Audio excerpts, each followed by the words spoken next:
আসসালামু আলাইকুম, আশা করি সবাই ভালো আছেন। এই ভিডিওতে আমি কথা বলবো special use of phrase of অর্ডস এর 6 নম্বর রুলটি নিয়ে।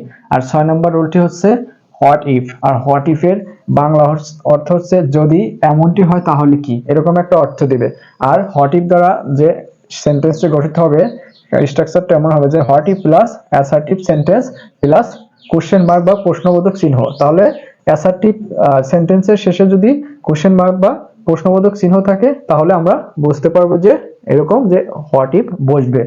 যেমন এক্সাম্পলের মাধ্যমে আমরা দেখি যে রিতা যে dash we miss the bus, যে একটা অ্যাসার্টিভ সেন্টেন্স আছে এবং শেষে কোশ্চেন বোধক চিহ্ন আছে যে তাহলে আমরা কি নিতে পারি, হোয়াট ইফ।